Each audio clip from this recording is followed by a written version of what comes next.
Queridos hermanos y hermanas, les saluda con cariño el Padre Wilfredo García, salesiano de Don Bosco, y en este mes compartiendo con ustedes estas pequeñas reflexiones en torno al misterio del Sagrado Corazón de Jesús.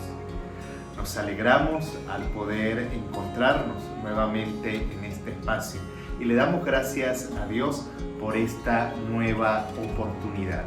Por eso es que te invito a iniciar este momento con una pequeña oración, pidiéndole al Espíritu Santo que llene nuestro corazón, que llene nuestro pensamiento, que sea Él quien nos guíe y que estas pequeñas palabras puedan inflamar nuestro corazón en mucho amor a Dios y en deseo de servir a los hermanos. Que el Sagrado Corazón de Jesús, fuente y manantial de vida para todos nosotros, sea nuestra salvación y nuestra esperanza. Amén. El día de hoy quiero compartir contigo una reflexión que lleva por nombre un corazón que nos libera y nos dispone al amor. Es decir, vamos a hablar hoy de dos palabras que en lo particular me gustan mucho y creo que le gustan a muchas personas: libertad y amor. ¿Qué tiene que ver el corazón de Jesús con la libertad? ¿Qué tiene que ver el corazón de Jesús con el amor? Quizás esto segundo nos parece mucho más evidente, pero en este camino que conduce al corazón, el tema de la libertad es fundamental, y mucho más a relacionarlo con el tema de la espiritualidad. El corazón de Jesús es un corazón profundamente libre, podemos decir el corazón más libre que haya existido en el planeta, porque era un corazón pleno del Espíritu Santo y evidentemente es el corazón que más ha amado. Ya lo sabemos y lo tenemos claro, no hay nada más grande, más hermoso que el amor que Jesús nos ha manifestado. Quisiera introducir, como siempre lo hacemos, con una pequeña cita bíblica. La de hoy tomada del Evangelio de Juan, capítulo 8, versículo del 31 al 36. Jesús dijo entonces a los judíos que habían creído en Él: si ustedes permanecen fieles a mi palabra, serán verdaderamente mis discípulos. Conocerán la verdad y la verdad los hará libres. Yo les aseguro que todo el que peca es esclavo del pecado. El esclavo no permanece para siempre en la casa. El Hijo, en cambio, permanece para siempre. Por eso, si el Hijo los libera, ustedes serán realmente libres. Si queremos conocer la verdadera libertad, debemos acercarnos a este corazón de Jesús. Y siguiendo nuestras líneas de las reflexiones de los 2 días anteriores, podemos afirmar también que volver al corazón de Jesús es volver a la libertad. Volver al corazón de Jesús es volver a esa libertad que hace posible el amor, la fe y la esperanza en nuestro camino espiritual. Lo primero que habría que decir, y lo hemos repetido también, es que al ser creado a imagen y semejanza de Dios, Dios crea al hombre libre. La libertad es un don de Dios, así como lo es el amor, así como lo es la inteligencia. Este presupuesto teológico o antropológico-teológico debemos siempre tenerlo presente en el horizonte. Ser creados a imagen y semejanza de Dios significa, entre otras cosas, que fuimos creados con la capacidad de amar, con la capacidad de elegir y también con la capacidad de razonar. Dicho de otras maneras, pues somos personas libres, somos personas capaces de amar, de dar y de recibir amor, y somos personas capaces de pensar, de construir ideales, de construir teorías. Es lo que llamamos esa inteligencia que Dios nos ha dado para poder enfrentar la vida y para poder llevar adelante nuestra existencia. Entonces, la libertad es un don de Dios. Todo lo hermoso, todo lo maravilloso que existe en el ser humano ha sido un regalo de Dios. Dios no creó al hombre, le dio la vida y se olvidó de él, sino ese regalo de la existencia, de la vida que Dios da al ser humano es un regalo completo. Al darle la vida, Dios capacita al hombre para que el hombre pueda vivir en plenitud. Sobre todo lo capacita para que pueda relacionarse con Él. Entonces, la libertad es la condición que Dios le da al hombre para que Él mismo pueda ser amado por el hombre libre, para que Él mismo pueda ser reconocido en libertad. El corazón de Jesús es un corazón libre. Nosotros, al contemplar su corazón, nos confrontamos y reclamamos también la libertad de nuestro propio corazón.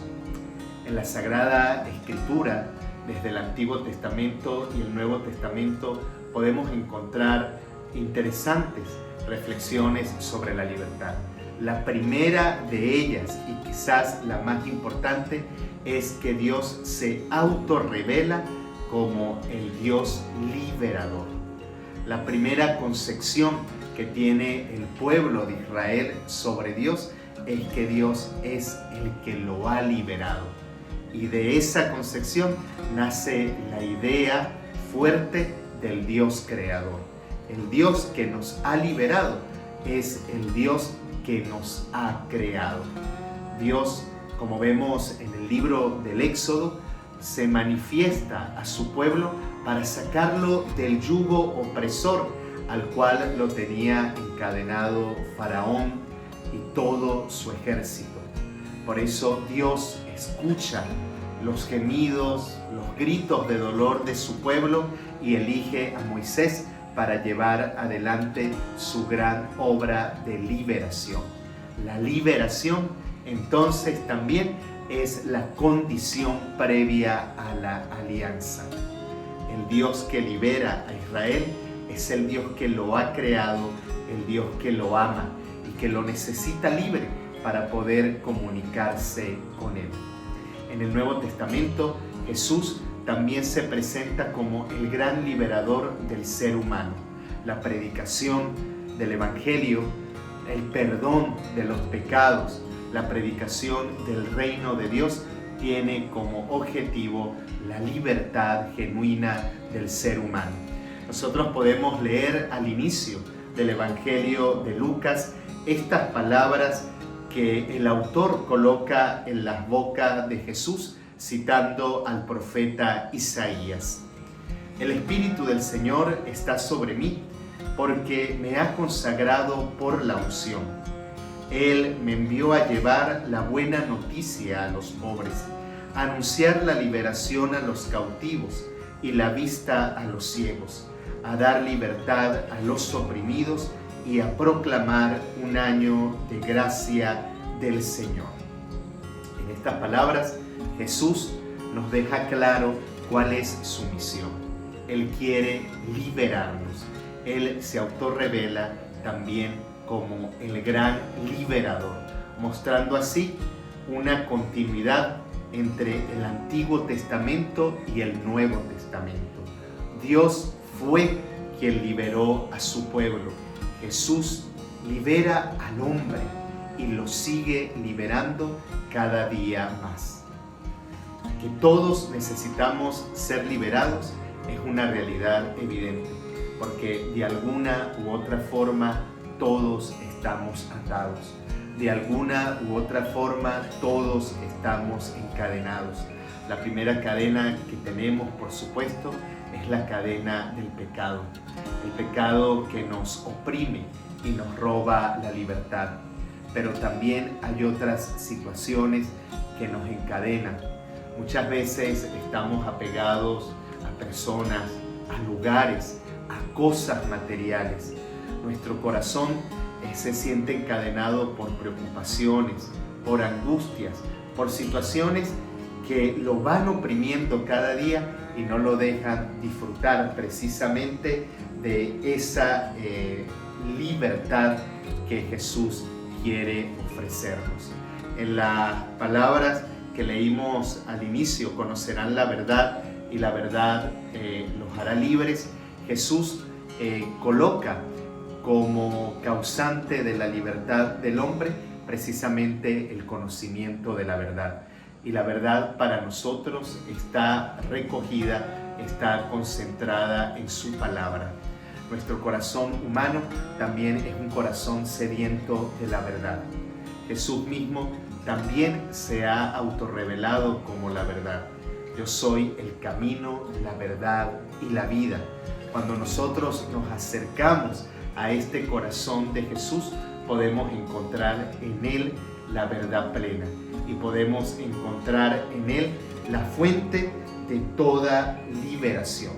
Desde siempre el hombre, en esa sed que tiene de Dios, también anhela la plenitud. Y esta plenitud tiene que ver con estas dos cosas también, con la verdad y con la libertad.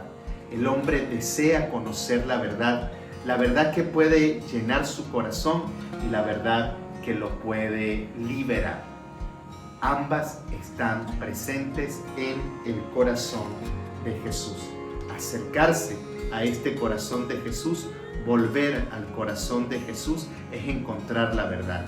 Y encontrar la verdad es retomar también nuestro camino de libertad. En este sentido, queridos hermanos, nosotros podemos afirmar que acercarnos a Dios y disfrutar de su amor, acercarnos a este corazón de Jesús, es realmente iniciar un camino de liberación. Dejarnos amar por Él es experimentar en nuestra propia vida cómo las cadenas se van rompiendo. Es liberar el corazón, liberar la mente, liberarse de todo, completamente, integralmente. Podemos afirmar que la verdadera espiritualidad, el camino espiritual, es un camino de liberación. La espiritualidad puede ser definida perfectamente como esto: camino de liberación. Dios no puede realizar su obra en corazones atados, amarrados, cargados de oscuridad, de miedo y temor. Por eso, la primera acción que realiza el Espíritu Santo en el corazón que lo acoge es un proceso de liberación. Hay que recorrer la senda de la liberación, no solo para liberarnos de temores, de miedos, de pecados, de juicios, de prejuicios, sino liberarnos de todo aquello que de alguna u otra manera esclaviza al corazón. Lo contrario a la libertad es la esclavitud.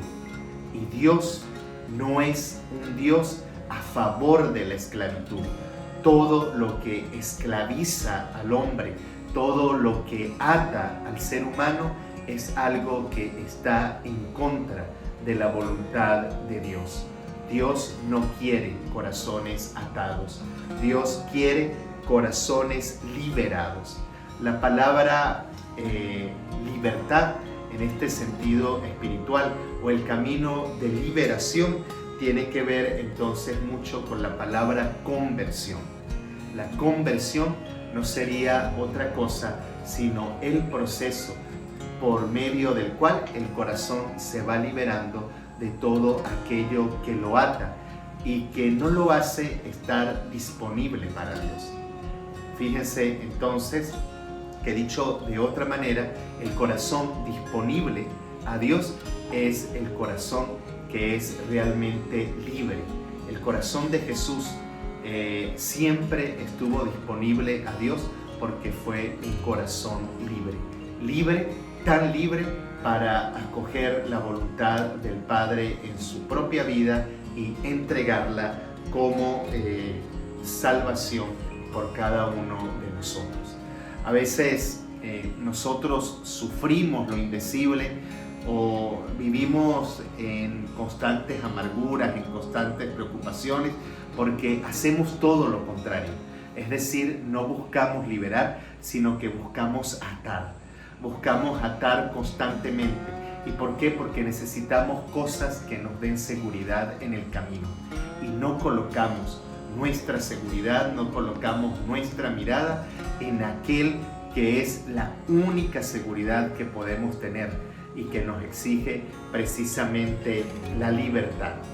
Esta fue la experiencia mística que vivió San Juan de la Cruz en su camino espiritual y que lo llevó a escribir: para venir a gustarlo todo, no quieras tener gusto en nada. Para venir a saberlo todo, no quieras saber algo en nada. Para venir a poseerlo todo, no quieras poseer algo en nada. Para venir a serlo todo, no quieras ser algo en nada.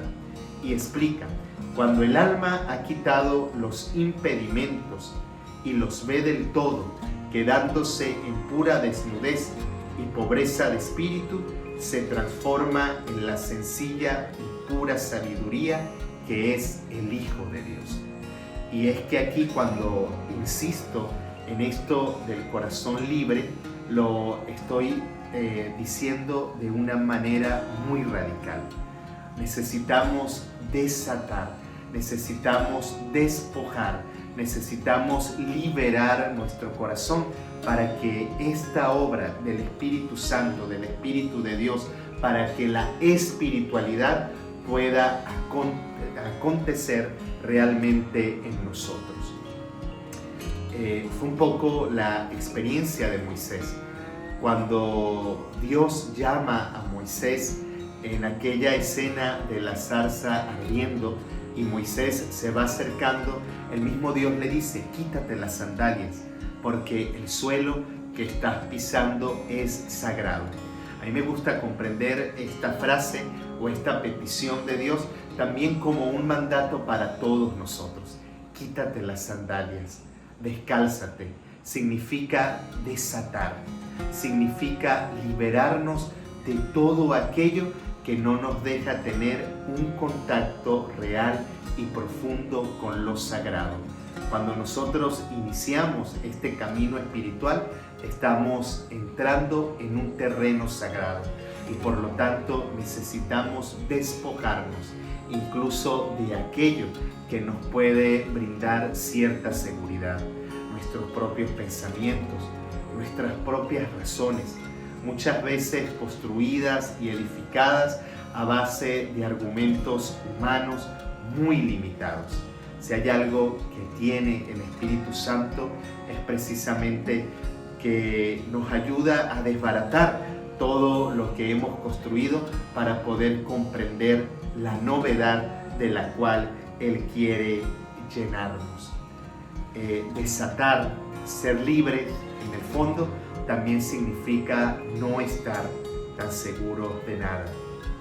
Es como un ir a la deriva. Es como desatar esa barca que está en la orilla y aceptar la invitación de Jesús: navega mar adentro, hacia aguas profundas. Las aguas profundas representan el Evangelio. Un hermano nos compartía esa reflexión hace poco, un hermano sacerdote, a otros sacerdotes. Quizás el Evangelio no es una cuestión de tierra firme, sino trata sobre todo de mar adentro. Y por supuesto, navegar mar adentro puede causarnos mucho miedo, mucho pánico.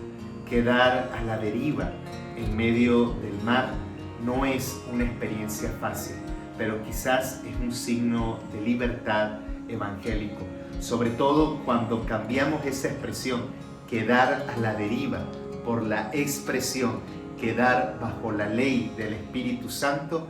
Podemos entender todo de una mejor manera. Por lo tanto, esta ley del Espíritu Santo es la que nos lleva a abandonarnos a Dios, a atarnos solamente a Él, quien nos hace realmente libres, quizás atados como está atado un barco al ancla, pero atado no al fondo del mar, sino atado precisamente al corazón de Jesús, para que pueda seguir esta travesía hacia el lugar donde el mismo Señor quiere llevarnos. La libertad, y con eso termino esta parte a la que me refiero, en el deseo de libertad y el corazón que nos libera y el anhelo de nuestro corazón de ser realmente libre. La libertad tiene que ver con dos actitudes fundamentales, muy parecidas. Quizás algunos la entienden también como sinónimo: la actitud del abandono y la actitud de la confianza. Ser realmente libre es abandonarse plenamente a este ritmo del Espíritu Santo. Ser realmente libre es caer confiadamente en las manos del Padre Dios, abandonarse en su voluntad, abandonarse en su querer, ¿verdad? La libertad de Dios, esta gracia de Dios, no anula nuestra propia libertad, sino la invitación es a que nuestra libertad pueda sintonizar con esta libertad que nos quiere regalar el Espíritu Santo. Dios no necesita de títeres, no necesita de marionetas. Sería contradictorio que el Dios que nos ha liberado nos encadene. Dios necesita la respuesta libre del hombre. Así como el pueblo de Israel pudo establecer la alianza en libertad, Dios quiere hacer una alianza con cada uno de nosotros, desde su corazón hacia nuestro corazón, estando realmente libres. Abandono y confianza.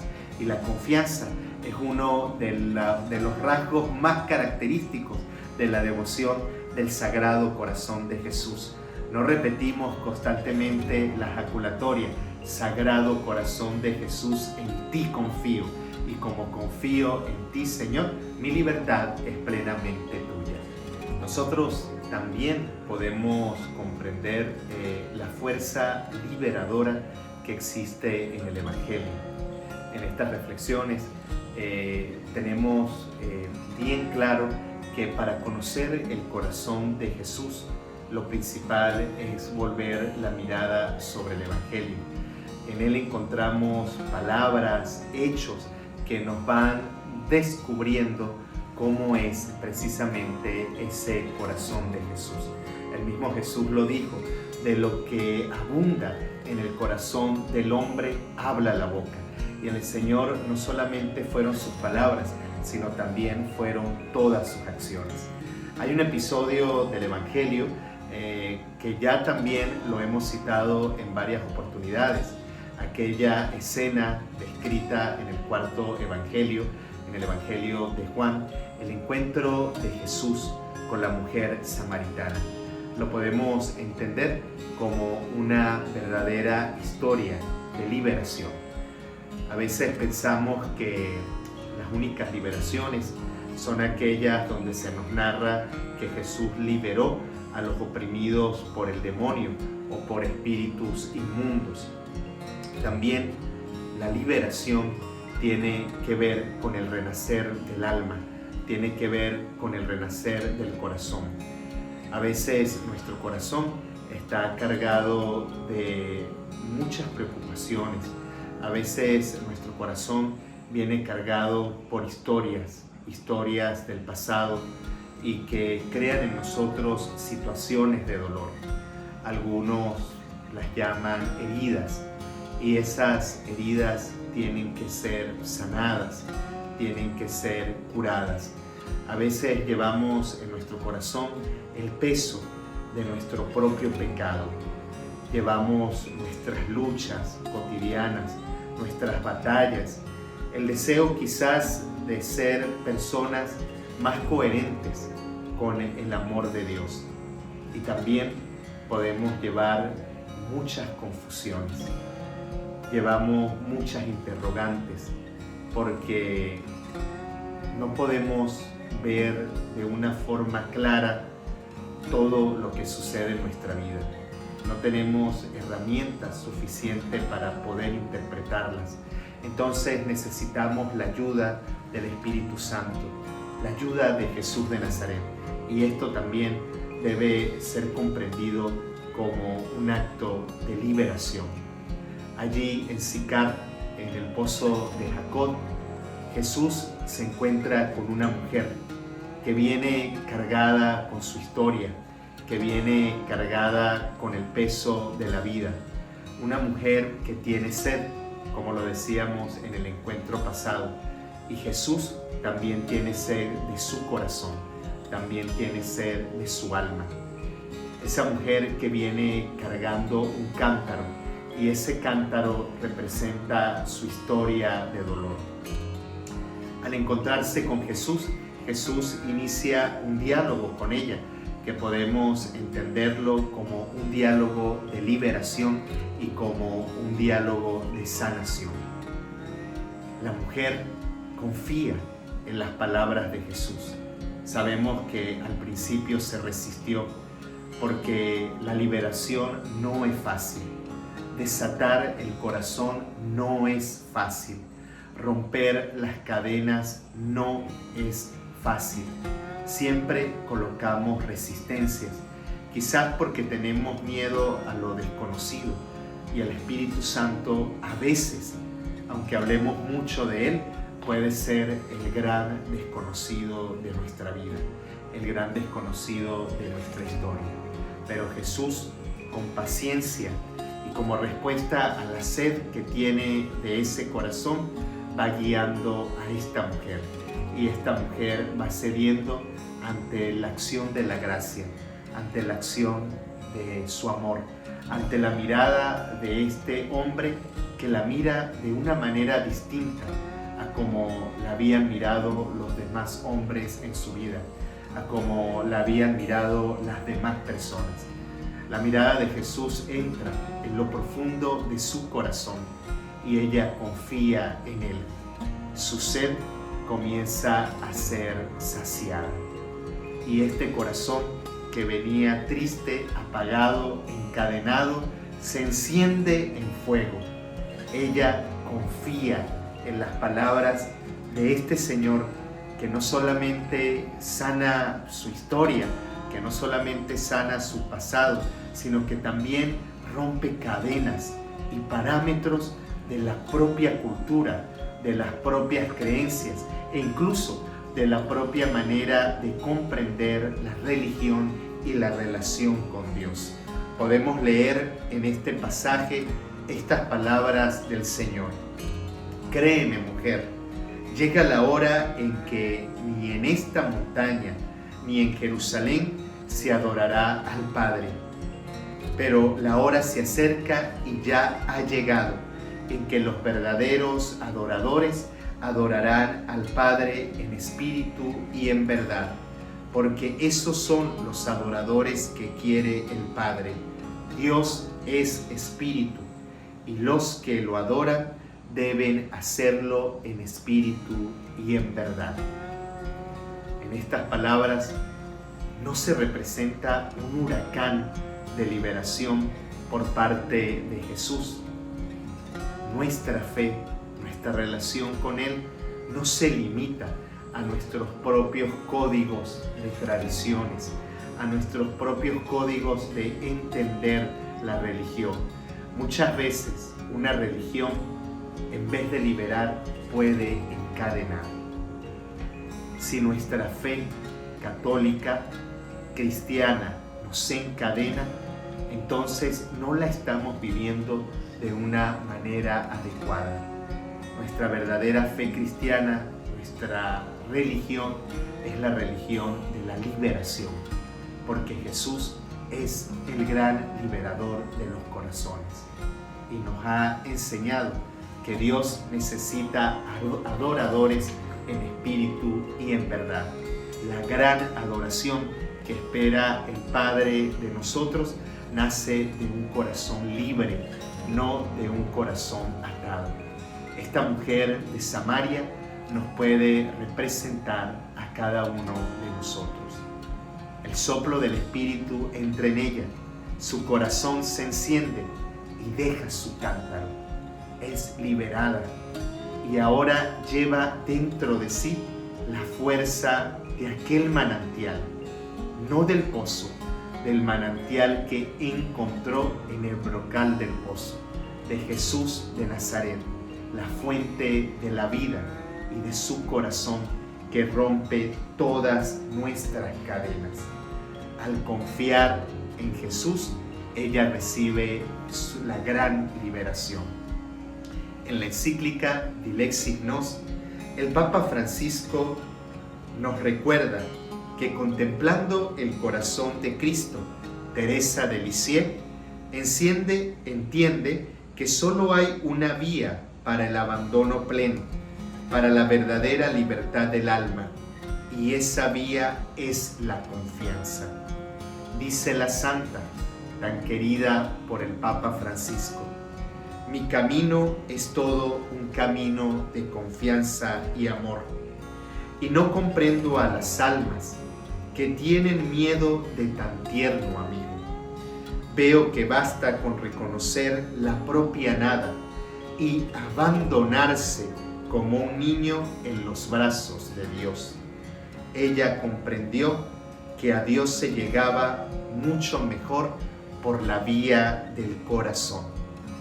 Y fue por esta vía que Jesús llegó también al corazón de la mujer samaritana. Abandono y confianza, confianza y abandono. Confiar en el gran amor de Dios y su obra en nosotros. La liberación de la samaritana se gestó en un acto de confianza. Ella necesitó volver a confiar en sí misma, reconocerse como verdadera hija de Dios. Necesitó volver a confiar en los demás. Por eso regresa alegre a su comunidad, renovada, con una mirada distinta y llevando un anuncio de salvación. Y confiar en Dios, en aquel que se le presentó como fuente de agua viva y le ofreció el agua capaz de apagar la sed del corazón de una vez y para siempre. En el camino de liberación, quizás el paso más duro es liberarnos del propio ego, de ese ego que muchas veces está enraizado en el centro del corazón. Desplazarlo de tal manera que en el centro no habite el ego, sino que habite Dios, sino que habite la fuerza del Espíritu. Cuando el ego sea desplazado del centro y Dios y la fuerza del Ruach estén colocadas nuevamente en el centro de nuestra existencia, podemos afirmar afortunadamente que ha comenzado de una manera radical nuestro camino de liberación. La liberación es la condición para que acontezca la alianza. La liberación es la condición que Dios coloca al hombre para que él pueda amarlo respondiendo libremente. La libertad es la condición más genuina para que el amor pueda acontecer en nosotros. Un corazón libre, movido por la fuerza del amor. Queridos hermanos y hermanas, un corazón que nos libera y nos dispone al amor es el título de esta reflexión que estamos compartiendo en este tercer viernes del mes de junio, del mes del Sagrado Corazón de Jesús.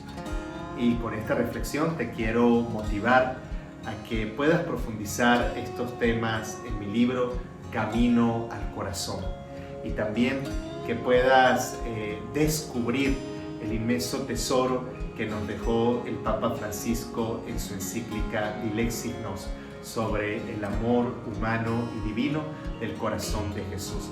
Y podemos decir hoy un amor que nos libera, un amor que es capaz de romper todas las cadenas que nos atan, un amor que nos levanta donde nos han dejado tumbados nuestras esclavitudes, todo aquello que de alguna u otra forma nos ata. Un corazón que es liberado y que es dispuesto para el amor. Ya lo hemos dicho, existe en el corazón del ser humano, al ser creado a imagen y semejanza de Dios, esta capacidad de amar.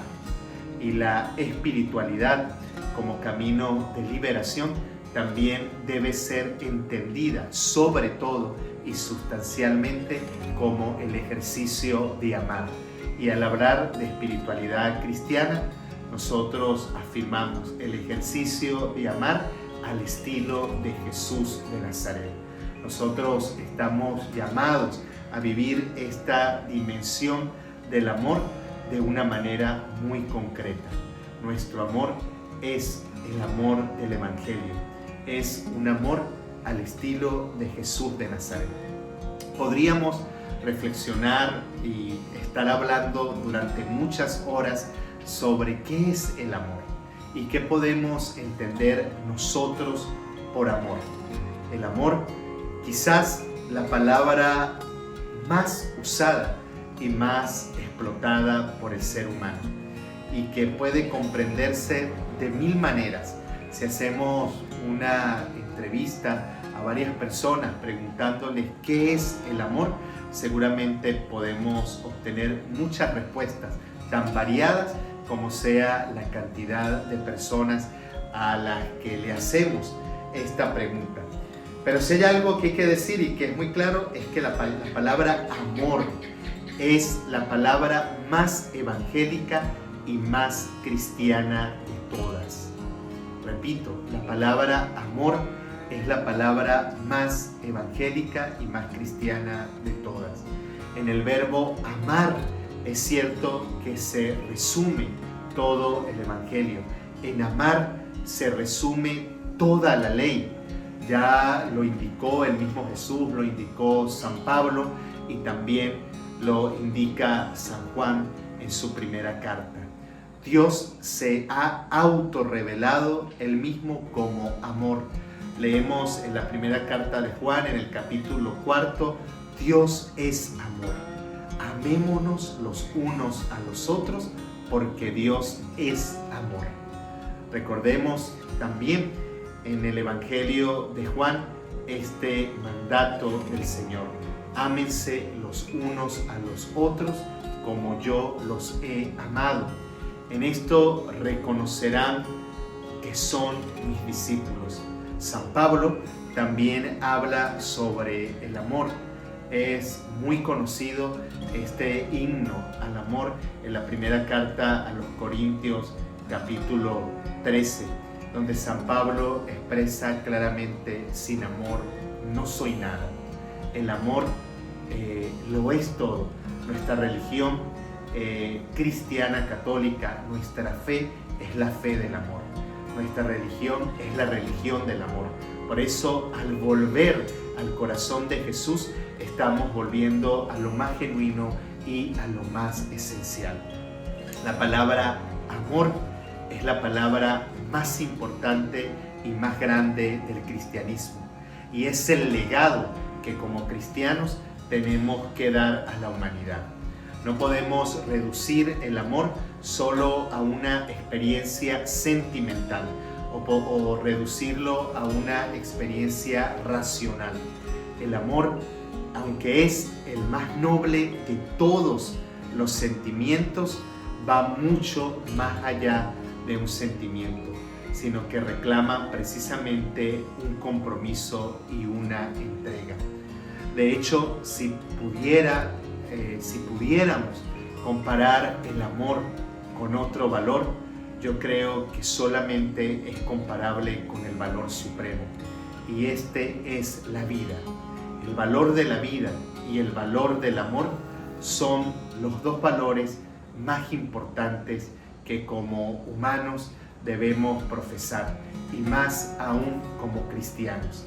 De hecho, el Dios que se ha manifestado como el Dios creador, que se ha revelado como el Dios creador y el Dios liberador en el Antiguo Testamento, se revela como el Dios del amor en el Nuevo Testamento.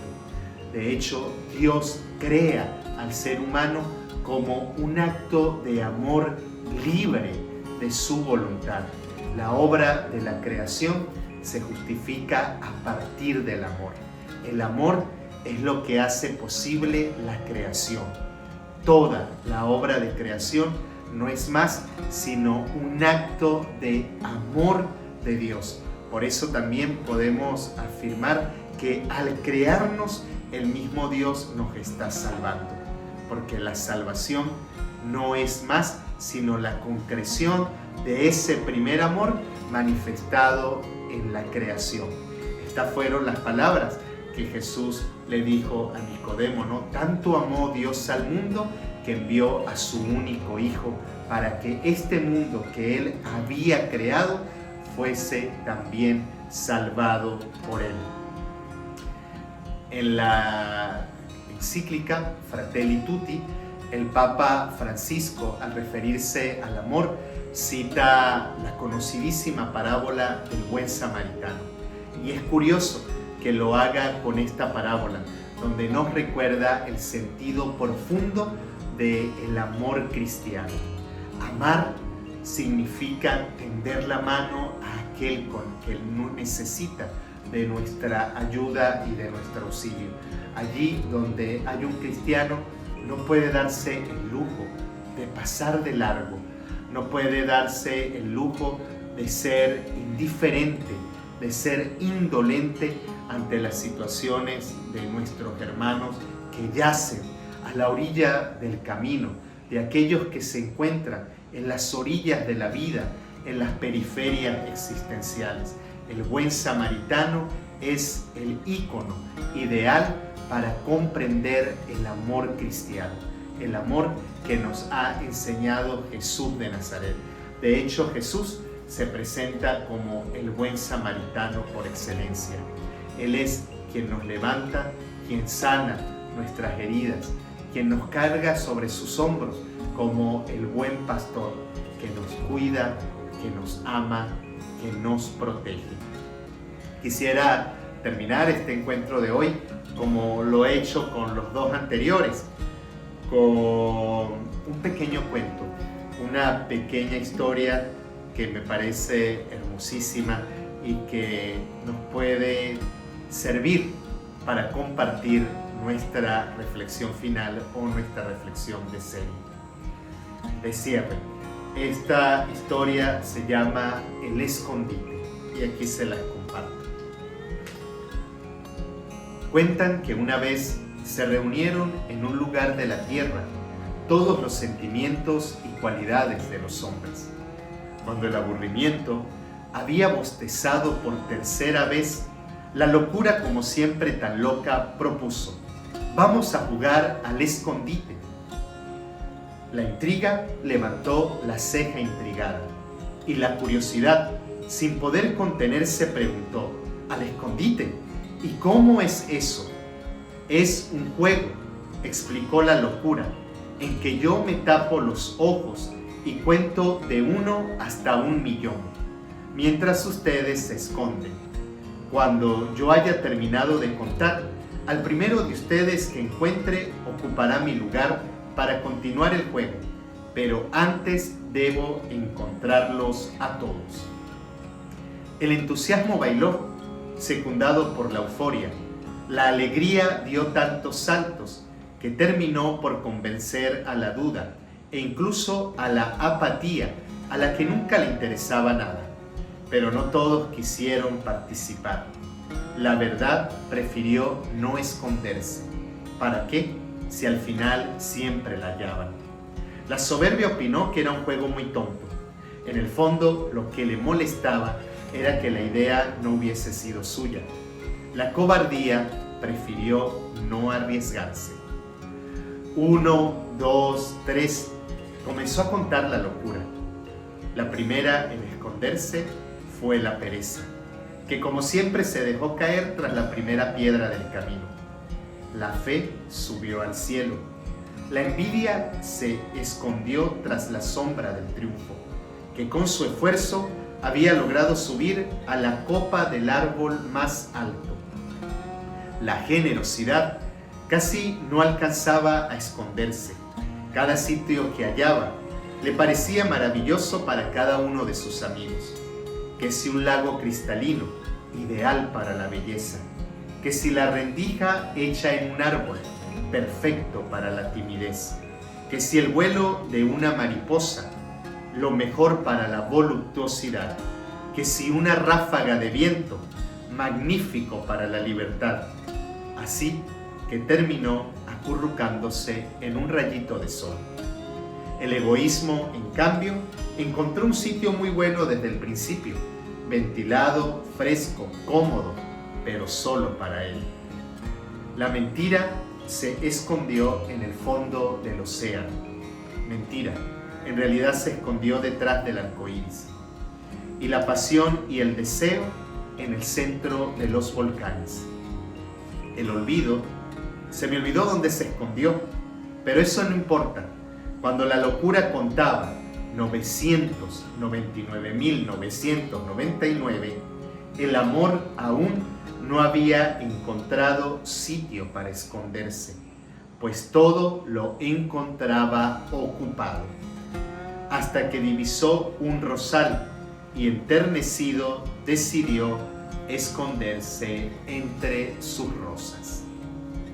1.000.000, gritó la locura, y empezó la búsqueda. La primera en aparecer fue la pereza, a solo 3 pasos detrás de la primera piedra. A la fe la descubrió por escucharla discutiendo con Dios. A la pasión y al deseo los descubrió en el vibrar de los volcanes. En un descuido encontró a la envidia y así pudo deducir dónde estaba el triunfo. Al egoísmo no tuvo ni siquiera que buscarlo. Él solito salió disparado de su escondite, que había resultado ser un nido de avispas. De tanto caminar, sintió sed. Entonces fue al lago a tomar agua y allí descubrió a la belleza. Con la duda fue más fácil todavía, pues la encontró sentada sobre una cerca, sin decidir aún de cuál lado esconderse. Así fue encontrando a todos, al talento entre la hierba fresca, a la angustia en una cueva angustiada, a la mentira detrás del arco iris, mentira si estaba en el fondo del océano, y hasta el olvido, que se me había olvidado que estaba jugando al escondite. Pero solo el amor no aparecía por ningún lado. La locura buscó en cada árbol, en cada arroyuelo del planeta, en la cima de las montañas, y cuando estaba a punto de darse por vencida, divisó un tierno rosal y pensó: el amor siempre tan cursi, seguro se escondió entre las rosas. Así que tomó una horquilla y comenzó a mover las ramas, cuando de pronto un doloroso grito se escuchó. Las espinas habían herido los ojos del amor. La locura no sabía qué hacer para disculparse. Imploró, lloró, pidió perdón y hasta prometió ser su lazarillo. Desde entonces, desde que por primera vez se jugó al escondite en la tierra, el amor es ciego y la locura siempre lo acompaña. Y colorín colorado, este cuento se ha acabado. Quisiera destacar algo que me llama la atención de esta pequeña historia. Sea quien sea que la haya escrito, pues me pareció genial, maravillosa. Y descubro en ella esta realidad del amor. Cuando dice que el amor no encontraba un lugar donde esconderse, donde meterse, porque todo estaba ocupado. me hace pensar en el relato de Navidad, de la Nochebuena. Jesús tuvo que nacer en una cueva porque todo estaba ocupado. Dice el Evangelio que no hubo lugar para ellos en la posada. Si nuestro corazón está lleno de tantas cosas, es posible que no haya un lugar para Jesús, porque todo está ocupado. Por eso es necesario comprender que el corazón necesita ser liberado. Recordemos que libertad tiene que ver con desatar, con despojar y en cierta manera también con vaciar. Retirar de nosotros todas aquellas cosas que ya no nos hacen falta y que no necesitamos. De tal manera que el Señor pueda encontrar un lugar y que ese lugar, qué maravilloso y qué bendición resultará ser si es el centro de nuestro corazón. ¿Quién está ocupando el centro de nuestro corazón? En verdad, hay lugar para el Evangelio, para la espiritualidad, para la fe en mi corazón. Y en este mundo lleno de tantas cosas, ¿dónde puede estar escondido el amor y cómo lo podemos encontrar? Durante mucho tiempo, el cristianismo fue considerado una verdadera locura. El mismo San Pablo también lo expresa en algunas de sus cartas y en algunas de sus palabras. Nosotros somos los locos del Señor. Nosotros somos los locos de Cristo, los locos de amor. También a Jesús le dijeron que estaba loco, y a los grandes santos de la Iglesia muchas veces también los llamaron locos. A Don Bosco lo quisieron encerrar en un manicomio. A Santa Teresita también la señalaron por demente, por loca, pero es el amor de Dios el que nos impulsa a vivir en esta locura de gracia, en esta locura que llena de alegría nuestro corazón. Queridos hermanos y hermanas, que esta reflexión que hemos compartido hoy nos ayude a comprender también la devoción al Sagrado Corazón de Jesús como un camino de liberación y un camino que nos conduce al amor. Que Dios los bendiga. Sagrado Corazón de Jesús, en ti confío. Jesús, manso y humilde de corazón, haz mi corazón semejante al tuyo. Amén.